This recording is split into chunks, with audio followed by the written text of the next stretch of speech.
जी तो नाजरीन, वक्फे के बाद दोबारा आपकी खिदमत में हाजिर हैं।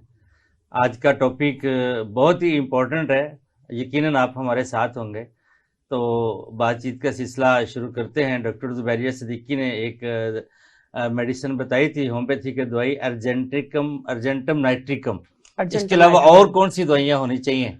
इसके अलावा क्योंकि हम लोग ज्यादातर चलते हैं सिम्टम्स के ऊपर, हम्म। होम्योपैथिक जो है वो सिम्टम्स के साथ काम कर रही होती है। तो इसके अलावा जो है वो फास्फोरस है, उसमें भी जो है वो आता है। फिर अच्छा। बिस्मिथ है, ठीक है। फिर एरोबीन है। हम्म। मतलब डिफरेंट आपके उसमें आ जाता है ना, क्योंकि ठीक है जी, बहुत अच्छा। ऐसा है कि ये तो सिम्टोमेटिकली मैडम ने बताई हैं दवाइयाँ। जहाँ तक मेरी लाइफ का एक्सपीरियंस है कि अगर आपके घर में पल्सा टीला 200 पड़ी हुई है तो आप 85% स्टोमिक डिजीज से बच सकते हैं। मिसाल के तौर पे आप किसी शादी के फंक्शन में गए हैं, जहाँ भी आपने ऑयली खाना यूज़ किया है और उसके बाद आपको कोई भी प्रॉब्लम अगर होती है तो पल्सा टीला 200 की एक डोज ही आपको रिलीफ देने में मद्दो मावन साबित होती है। यही एक होम्योपैथी का मुर्जा है, यही करिश्मा है कि होम्योपैथी जो है ये तीर बहदफ है कि बेशक। अगर सिम्टम के मुताबिक अगर आप मेडिसिन देते हैं तो तीर जैसे असर करती है। जी तो बेशक। डॉक्टर बुशारे साहब, आप थोड़ा सा इसको प्रोग्राम को आगे लेके चलें कि जी एच जी। पाइलोरी की क्या वजूहत हैं, इसकी काजेज क्या क्या हैं। ये ज़रा थोड़ा सा हमारे नाजरीन को बताइएगा, आपका तो बड़ा तजर्बा है। जी अल्हम्दुलिल्लाह जी, मेरा 30 साल का तजर्बा है। और बिल्कुल आपने ठीक बात कही कि इसकी जो काजेज हैं, इसकी जो वजूहात हैं कि ये किस वजह से जो है ना ये जरसूमा पनपता है। और ये कौन सी ऐसी हरकतें हैं जो हम करते हैं तो ये हमारे मैदे में जाके बैठ जाता है।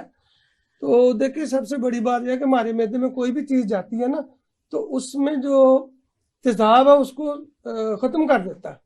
कोई भी हार्मफुल चीज़, कोई बैक्टीरिया जाता है, कोई जरासीम जाता है, तो ये एक ऐसा बैक्टीरिया है कि जो पलता ही उस तेज़ाब में है, यानी कि उसमें ही ये ग्रो करता है। ऐसे ही कह ले कि जैसे जो है ना सांप के मुंह में जहर है ना, तो सांप को कुछ नहीं कहता वो, और किसी के पास भी जाएगा तो उसको खत्म कर देगा। लेकिन ये जो है ना उसी तेज़ाब में ये परवरिश पाता है, उसी में ही वही इसका कह ले के एनवायरनमेंट है, उसी में रहता है ये। तो इसके जो एहतियाती तदाबीर है, मैं स्पेशली माओं को फोकस करूंगा इसमें। ख़ास तौर पर जो प्रेग्नेंट वोमेन है कि वो इस हालत में मट्टी बहुत खाती हैं, मट्टी बहुत खाती हैं। और वो मट्टी जो खाती हैं वो मैं कहता हूँ कि इससे भरी पड़ी होती है, इन चीज़ों से, जिसको ये गाचनी कहती हैं। तो खुदारा उससे बचें। हेपेटाइटिस बी सी जो है ना वो कह ले के उसको दावत देता है। और फिर बच्चे जो है, ख़ास तौर पर जो सब्जियां कच्ची खाती हैं, घर में बच्चे खाते हैं, उसको ज़रा अच्छी तरह धो के तो फिर उसको खाएं। और खाने से पहले स्पेशली जो है हाथों को साबुन से या हैंड धोया वॉश जाए। से धोया जाए अच्छी तरह। फिर उसके अलावा बच्चों को ये तरकीब दी जाए कि जब भी खाने के लिए बैठे अपने हाथ धोएं, और हाथ धोएं इस्लामी तरीके से। हाथ धो के उसको टावल से खुश्क मत करें।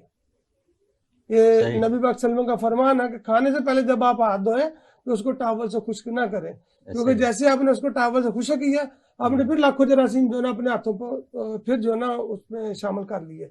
तो इसलिए अच्छी तरह जो भी चीज़ खाएं, बर्तन को अच्छी तरह साफ करें।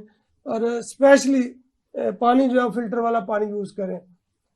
ये भी चंद दिन पहले मेरे पास एक बच्चे को लेके आए, वो 2 साल से उसका डायरिया नहीं ठीक हो रहा था। 2 साल से डायरिया नहीं ठीक हो रहा था बच्चे का। यकीन माने उसके घर का पानी बंद करवाया मैंने। वो वालिद बेचारा परेशान था।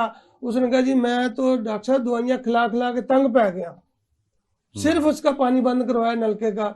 मैंने कहा जी इसको फिल्टर का पानी दें, आपकी दवाइयों से जान छूट जाएगी। तो यकीन माने आज 7-8 महीने हो गया, वो जब भी आता है दवाएं दे के जाता है, कहता है डॉक्टर साहब यकीन माने आपने हमारे सारे घर को बचा लिया, सिर्फ एक पानी बंद किया नलके का।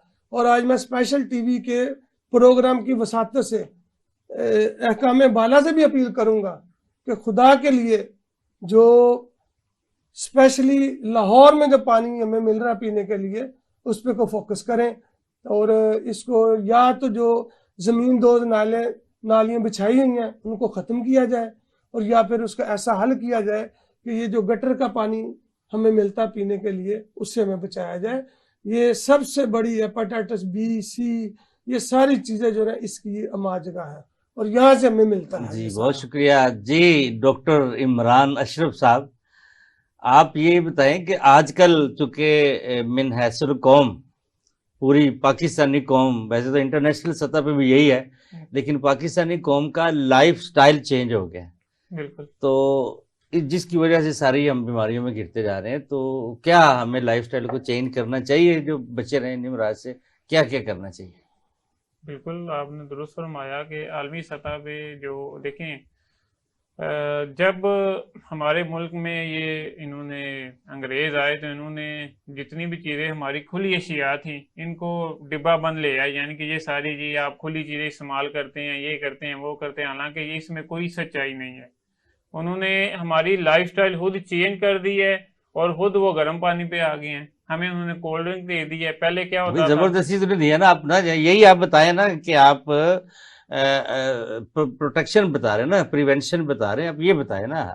हम बच सकते हैं आज भी, अगर हम क्या करें तो बच सकते हैं? अगर सबसे वो गर्म पहले- पे चले गए हैं तो हम क्यों नहीं जा रहे? बिल्कुल आप ये बताएं कि हमें भी जाना है। कुछ अर्सा पहले ना इन्होंने एक चाइना स्टडी बुक है, बड़ी फेमस पूरी दुनिया में हुई है। उन्होंने स्टडी किया कि ये लोग जो ऑर्गेनिक चीजें इस्तेमाल करते हैं उनकी और आम ये जो फास्ट फूड या आजकल की जो जिंदगी गुजार रहे हैं इनकी जिंदगी में क्या फर्क है। और उनकी जिंदगी में वाज़ा तौर पे मैं पहले भी कह चुका हूँ कि 25 से 30 साल का एज डिफरेंस आया, क्योंकि उन्होंने ऑर्गेनिक चीजें इस्तेमाल की, फल सब्जियां फ्रूट वगैरह का इस्तेमाल किया, ऑयली चीजें इस्तेमाल नहीं की, चिकनाई वाली चीजें इस्तेमाल नहीं की। यानी कि इन चीजों को मिनिमाइज अगर हमारी कौम करे, हमारे नौजवान भी इन चीजों को मिनिमाइज कर दें लाइफ में, तो वो भी अच्छे सेहतमंद लाइफ गुजार सकते हैं। नौजवानों को मैं यही पैगाम देना चाहूंगा कि जिधर से हम गुजरते हैं हाथ में स्प्रिंग की या कोक की बोतल पकड़ी होती है, चलो जी चलें, जरा भूख लगी, चलो जी हम बर्गर खा लेते हैं, शवारमा खा लेते हैं जी, पिज्जा खा लेते हैं, या कोई लो जी चिकन से बनी कोई चीज खा लेते हैं। तकरीबन 10 से 12 साल में सबसे ज्यादा जो अब मसले आ रहे हैं ना, खवातीन के बाद नौजवानों में आ रहे हैं। मैदे के मसाइल, जिगर के मसाइल आ रहे हैं इन रेगुलर लाइफ गुजारने की वजह से, क्योंकि हम अपनी नेचर से बहुत ज्यादा दूर हैं। हम पंजाब के रहने वाले हैं, पलटना है, वापस आना है, खेल के मैदान आबाद करने हैं, फिर बचेगी कौम। हमने अपनी जिंदगी मोबाइल के अंदर जो है ना उसको सारी जिंदगी बना ये जो सोडे सोडे की बोतलें हैं इनसे बचना है। बिल्कुल ऐसे ही लोग कहते हैं ना कि इनसे खाने हजम होते हैं, खाने हजम नहीं होते, कहीं ज्यादा बेहतर स्कंजवीन से होते हैं। स्कंजवीन अगर इस्तेमाल की जाए उससे ज्यादा बेहतर खाना हजम होता है। हाँ यकीनन, वो तो ऑर्गेनिक चीज है ना, नेचुरल है ना वो तो। अगर हम देखें पंजाब के रहने वाले हैं और पंजाब का जो नौजवान था इससे कुछ पहले पूरी दुनिया में मशहूर होता था सेहत के वाले से, ताकत के वाले से, फिटनेस के वाले से, पर अब आप आज के नौजवान देख लें सूखे सड़े से हैं, इधर हवा का झोंका है, इधर उड़ गए। मिसाल हमारे सामने है इसकी जिंदा मिसाल हमारे सामने, इसलिए हमने दरम्यान में बिठाया ना।